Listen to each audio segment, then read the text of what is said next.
Renungan Minggu Biasa Pekan keempat tahun B. Yesus Nabi yang terbesar dan penuh kuasa. Bacaan pertama diambil dari Kitab Ulangan bab 18 ayat 15-20. Bacaan kedua diambil dari surat pertama Rasul Paulus kepada jemaat Korintus bab 7 ayat 32-35 dan bacaan Injil dari Injil Markus bab 1 ayat 21-28. Saudara-saudariku terkasih, dalam kehidupan bangsa Israel ada 3 tokoh yang sangat berperanan penting, yakni nabi, imam, dan raja. Raja mendapat tugas untuk memperhatikan urusan politik, imam untuk urusan rohani, peribadatan, dan nabi untuk menjadi sahabat Allah yang memiliki hati dan telinga yang selalu penuh perhatian terhadap suara Allah dan terhadap setiap tanda yang sedang dikerjakan Allah di tengah dunia.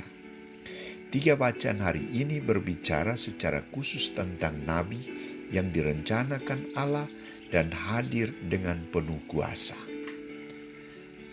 Saudara-saudariku terkasih, kitab yang disampaikan dalam bacaan pertama tampil Nabi Musa sebagai seorang nabi yang tugasnya menyampaikan suara Allah kepada manusia. Musa tampil di Gunung Horeb dan menyampaikan firman Allah kepada bangsa Israel bahwa seorang nabi dari tengah-tengahmu, dari antara saudara-saudaramu, sama seperti aku, akan dibangkitkan oleh Tuhan Allahmu. Dialah yang harus kamu dengarkan, sebab aku menempatkan firman ke dalam mulutnya. Ia akan mengatakan kepada mereka segala yang akan kuperintahkan kepadanya. Orang yang tidak akan mendengarkan firmanku yang diucapkan nabi itu demi namaku akan kutuntut pertanggungjawaban. Nabi yang digambarkan oleh Musa ini memiliki tugas dan kepercayaan yang tinggi dari Allah untuk membawa firman yang telah ditempatkan di dalam mulutnya ke tengah manusia, baik perorangan maupun secara bersama dalam masyarakat. Dia mengenal siapakah Allah, siapakah manusia, dan apa yang dikehendaki Allah. Ia peka terhadap semua peristiwa yang sedang terjadi. Ia menunjukkan jalan yang benar kepada manusia dan menjadi penyambung suara Allah kepada manusia. Ia tidak takut merombak keadaan yang buruk dalam hidup manusia dan siap menyerahkan nyawanya untuk itu.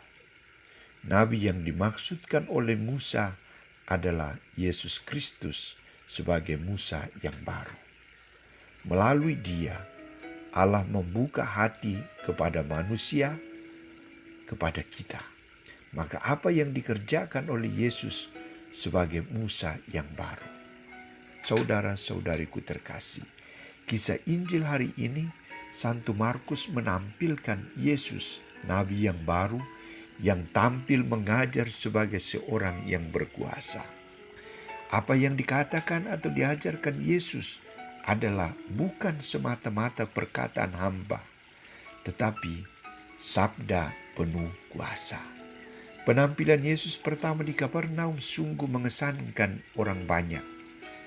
Mereka mengagumi ajarannya dan takjub karena kekuatan kuasa atas roh jahat. Roh jahat sampai berkata, "Apa urusanmu dengan kami, hai Yesus orang Nazaret? Engkau datang hendak membinasakan kami. Aku tahu siapakah engkau, yang kudus dari Allah." Yesus menanggapi ucapan itu dengan menghardik setan serta berkata, "Diam, keluarlah daripadanya." Roh itu taat kepadanya. Peristiwa inilah menunjukkan siapa nabi yang sedang hadir di tengah mereka. Yesus menyatakan dirinya sebagai Kristus yang sebenarnya, seperti yang diungkapkan oleh roh jahat, yang kudus dari Allah. Jadi bukan manusia biasa dari Nazaret, tetapi yang kudus dari Allah. Melalui mujizat yang dikerjakan Yesus, ia bukan hanya bertindak atas belas kasihan yang terjadi pada saat itu, tetapi lebih dari itu ialah ia tampil sebagai orang yang berkuasa atas segala kejahatan, termasuk roh-roh jahat. Dan pengakuan ini terpenuhi dalam diri Yesus Kristus setelah wafatnya di salib. Dialah Putra Allah. Saudara-saudariku terkasih, apa kira-kira yang harus kita sikapi dengan pewartaan Musa dan Yesus Kristus? Santo Paulus mengajak kita untuk mengarahkan perhatian kepada Kristus. Cara hidup kita diarahkan sesuai dengan perintah, sabda Yesus sendiri. Paulus menyebutkan secara jelas, orang yang tidak beristri, dalam hal ini biarawan-biarawati, imam, mengarahkan diri pada perkataan Tuhan, sedangkan yang berkeluarga kepada perkara manusia duniawi yang mempunyai tujuan yang sama, yakni kebahagiaan. Syarat utama harus kita lakukan dalam hidup kita adalah menerima Yesus Kristus, mendengar dan melaksanakan sabda dan perintahnya, dan hidup sebagai orang yang berguna bagi Allah dan sesama. Inilah aksi tindakan misioner kita.